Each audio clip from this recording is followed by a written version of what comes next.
Hello again, and welcome to Shadow Dancing with Jen Marie. I am a metanoia mentor up here in Alaska, and I'm doing this series of videos in partnership with Stag and Moon. I do videos every Thursday, so if you want to get notifications for these, go ahead and subscribe or follow. Do all of the stuff you got to do in order to make that happen. I'm really grateful for your interest, and I am excited to be going on this journey with you. It's funny, every time I say journey, I think of my mom because she's just like, never mind. Okay, never mind. I'll bring that up another time. Anywho, if you have any questions as I go along, feel free and post them in the comments below. I'll do my best to answer as many questions as I can get to. If it's a good enough question, I'm probably going to do a whole video on it because sometimes there are things that need more than just a few minutes to answer and to get into. Shadow work is a really big subject. There's a lot of different aspects to it. And as I'm going along, I'm trying to kind of work, because my brain works like a web. I'm not a linear thinker at all. So I'm trying to get to like the umbrella topics first and kind of dive into all the little bits and pieces as we go along. Today, we're going to be talking about authenticity. It is absolutely key to living a life that is in alignment with who you are, and it is absolutely vital to getting to know and to be in alignment with your personal power, which is kind of what we all want to do, right? So, what is authenticity, right?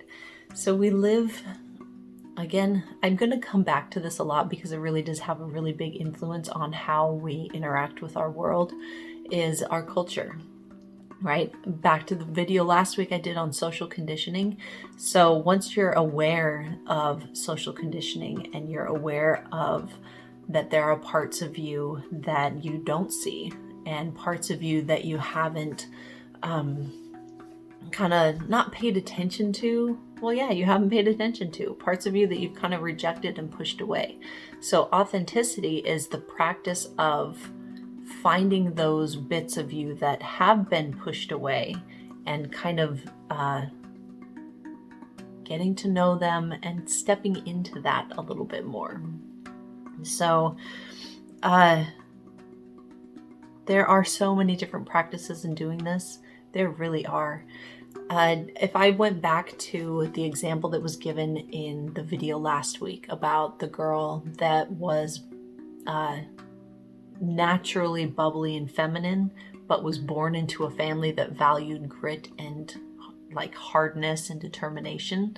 So her practice for living an authentic life would be actually stepping into that femininity in a way that felt real and true to her. Now the trick to this, the problem is that because we've been told that these parts of us are bad or unacceptable, it feels really vulnerable to be in that place and to do things like telling people no, to do things like disagreeing with people, to tell someone, no, I don't really feel like I want to go out tonight. I actually really want to stay in. I need this. To say, no, I would rather have ice cream before my dinner. Those kinds of things. It sounds really small and insignificant, but it really is. And it feels like being brave when you actually get into this practice. And I'm sitting here trying to think of an example, like personal life stuff. And I'm probably going to do that a lot. I have no problem with being vulnerable at this point in my practice because I see that being vulnerable as an opportunity to practice authenticity, and it actually brings me more into my personal power. So I just put it all out there. I don't care. But I'm trying to think. So when I was working with my mentor, we were having a conversation, and she was like, no, I don't think I'm going to do that. That feels like a 4 to me. And I was like, what do you mean by that, right? And so she explained this really cool scale. And she puts everything on a scale of 1 to 10 on whether or not she feels like doing something. And if it's not a 7 or above, she doesn't do it, right? And at first it just it blew my mind. Like, what do you mean? You can say no if you don't want to do something? And yeah, you totally can. Turns out you really, really can. And how that kind of played out in my life is I noticed that I was kind of being flaky, right? I would say, yeah, I'll do this with you guys. No problem. Yeah, let's do this. And then when it actually came down to time to do something, I would back out. I would come up with some excuse, and it just became a pattern for me. And I don't want to be that person, right? I want to be bold and confident in what I want and what I don't want. And so what I started to, and I even do this with my partner too. He totally knows about the scale. And so we'll decide on whether or not we're going to go and do something based on the scale. And I do that with all of my commitments that I make too. If it's not a 7 or above, I'm not going to do it. Eventually it gets to like doing the dishes, right? If I don't feel like doing the dishes, I'm not going to do the dishes. Eventually doing the dishes becomes a 7 because, I don't want to eat with my hands for too long, right? I can get away with it for a little while, but not it's not sustainable.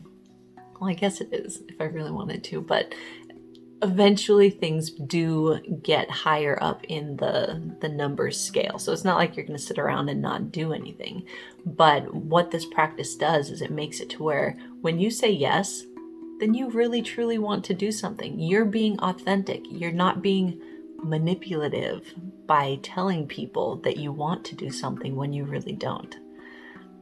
That also really hit home for me. I didn't realize how dishonest I was being, and that by giving false information, saying that I want to do something, saying that this is for me when it really wasn't, is dishonest and manipulative. And that's not how I want to roll. That's not how I want to live my life. So yeah, I'm again hoping you guys have a bunch of questions on this.